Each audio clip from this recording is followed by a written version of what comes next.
look, I understand how you feel, believe me, but you know how the boss is.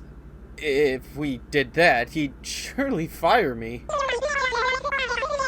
I mean, yeah, you do look sexy with your pirate outfit and your hook and the eye patch and the curves, but I gotta pay the bills here. You know, it's against regulations. You and I both know that. Yeah, that is a nice booty.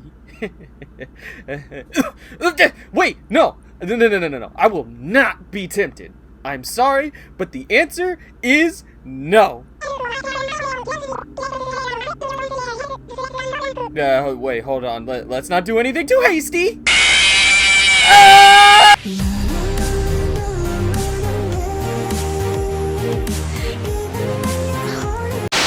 So, let me explain real quick before we get into this. This review is technically part of a larger video where I tackle multiple NSFW FNAF fan games, which is 18 plus, by the way. Even though that's the case, the game that this video touches up on is one that is not really too NSFW. Or I could just, censor it easily without having to worry about putting black boxes everywhere. I mean, it is 18 plus with there being jokes and shit, and even still, I think this should be okay to put out for you all. However, this game is still only intended for people over the age of 18, so please be sure to only play it if you're an adult. If you are able to play this game, then have at it. With that, please enjoy the video. So, we saw one visual novel game that was more akin to a dating simulator, but what about one that is more akin to an actual story with twists, turns, and cool set pieces that make it almost like an anime? Think about it. With so much work that goes into making the lore of FNAF, there's bound to have been one title that has tried to take a stab at making an overarching plot. Well, there is one, and let me tell you, it's an absolute banger. A Fortnight at Freddy Fazclair's is a visual novel mystery dating simulator where your choice is to find what exactly happens within the story. You play as our protagonist Josh, who was hired to be the security guard at the nightclub. This one is much more adult-oriented, with the girls having bodies akin to busty Twitter furries with hips to match, as well as services like lap dances and stripper poles. Everything seems to be perfectly fine, but the thing is, there are strange events going on that make this place seem creepier than what we think. Now, what exactly is the gameplay? Well, that's pretty easy to answer. It's a visual novel game after all. So you are basically tasked with making specific choices that will manipulate the end of your adventure. Some choices don't seem too important, but some are very important, which can either completely lock you out of some scenes or straight up kill you. This makes every choice you make very important and nerve-wracking, which isn't a bad thing in my book. If anything, it helped me stay focused on the information that I was learning, as well as the story. Of course, you also have the ability to make a bunch of save points before making a decision, which helps out a lot when you're looking to find other scenes and endings. You also have these sections where you have to choose what you want to study or touch up on, which will be very important when it comes to finding out more information, catching more scenes, and even getting specific endings, at least from what I could gather. And that's the gameplay. It's short, sweet, and easy to get the hang on. Even if it seems like there isn't much to do or that there's only really one or two endings, from what I could see, there are a bunch. At least from this one roadmap that was given to me like Jesus fucking Christ. Hell, there was one part that I didn't even consider finding until I tried multiple choices. So, if you like games where your choices really do matter, akin to a Telltale game, then this will help with that itch. It's actually, in my opinion, really good in that regard. Alright, now we're getting into spoiler territory though, so if you're interested in playing this game, I would suggest skipping to this part of the video. If not, then let's get into the story. So, everything in the nightclub seems to be normal. Well, as normal as you can get when dealing with a place that has walking, talking, and sentient animatronics at least. But what we come to realize is that something is wrong. In truth, these girls aren't just animatronics, but they're actually possessed. Once upon a time, they used to be young college students who were somehow forced into the animatronics by Mr. Smith, your boss. Not only that, but due to his programming, they're unable to completely get free.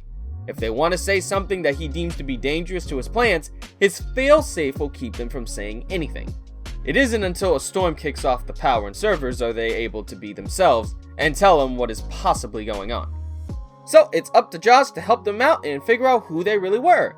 Throughout the game, you slowly begin to learn more about the situation, as well as learn a bit about the girls' original names and who they were before they were turned into the forms they are now. However, you're not going at this alone. There's one more individual who helps you out, someone who wants to give you a bit of assistance. That is, only if you show her kindness and trust.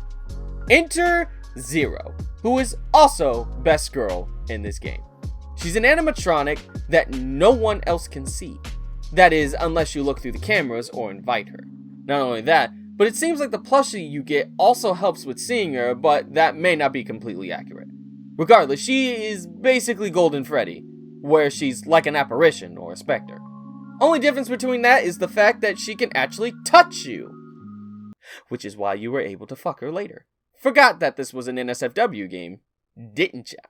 With the help of Zero and your researching skills, you both set off to find the truth. For example, you soon find out that Chiku's name is Sophia, and where she was heading to school. This is how you free her from the clutches of the main server, allowing her to be completely free. We then find out Fexa's name, giving us what we need to find the truth. And after night 6, the game ends abruptly. We seem to keep hitting these kind of roadblocks. Okay, so this game is still in development, with this being an alpha build. This means that some elements and such could be subject to change. 9 times out of 10 though, all that will be changed is a few pieces of added artwork, or even some HUD designs, or heads-up display designs, as it's known. With there being more knights added, of course. Still, these guys are definitely staying diligent, and from the way the game is looking, I think we're going to have a pretty good time. One other thing I forgot to mention is that the game seems to be introducing this original shark animatronic when you go down another route. This route is basically done by ignoring the girls and treating them as sternly as possible. Truth be told, I don't trust this animatronic. She's a bit too suspicious and cryptic for my taste. Hopefully she isn't some evil being or something of that nature. So, what do I think about this game? Well, obviously, the story is absolutely amazing. Truth be told, this is probably the most I've been enthralled in the story of a FNAF fan game ever since starting with this video. The writing and dialogue is witty and full of character, and the designs are so damn good, with each animatronic looking cute and sexy and varied. What I think I also enjoy is the fact that this game isn't solely just an NSFW fan game. If the sex and shit was taken out completely, this game would definitely stand on its own. And the sexual content that's in it isn't overwhelming the story. They're placed in points that make sense, and due to this, it doesn't get so damn boring when a sex scene comes up. This is something that I can definitely appreciate. Sometimes, less is more when it comes to something like this.